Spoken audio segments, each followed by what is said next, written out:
আসসালামু আলাইকুম। আমি সুলতানা জান্নাত। আমি বাংলাদেশ থেকে গল্প বলছি।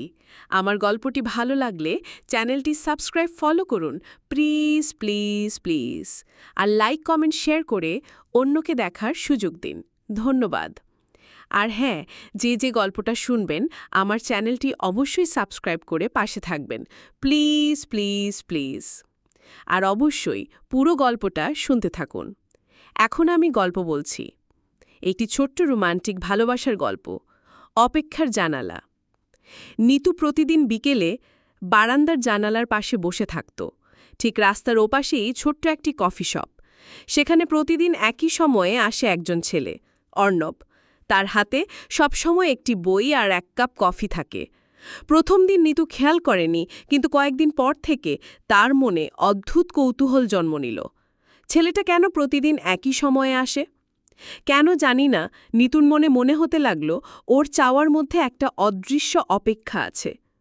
একদিন হঠাৎ করেই বিদ্যুৎ চলে গেল। চারপাশ অন্ধকার, কিন্তু কফি শপের আলো তখনও মিটমিট করে জ্বলছিল। অর্ণব বই নামিয়ে জানালার দিকে তাকালো, আর নিতুর চোখ আটকে গেল তার চোখে। কয়েক সেকেন্ডের জন্য চারপাশের পৃথিবী থেমে গেল। শুধু দুজন মানুষের দৃষ্টি মিলল।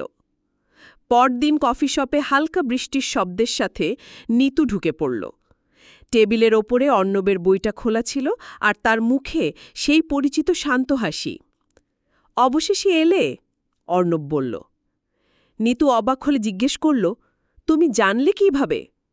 অর্ণব উত্তর দিল, কারণ আমি প্রতিদিন জানালার পাশে বসা মেয়েটির জন্যই আসতাম। সেদিন থেকে কফির কাপে ভেসে চলা বৃষ্টির গন্ধ আর দুজন মানুষের চোখের ভাষায় এক অদ্ভুত ভালোবাসার গল্প শুরু হলো। আপনাদেরকে অনেক অনেক ধন্যবাদ পুরো গল্পটা শোনার জন্য।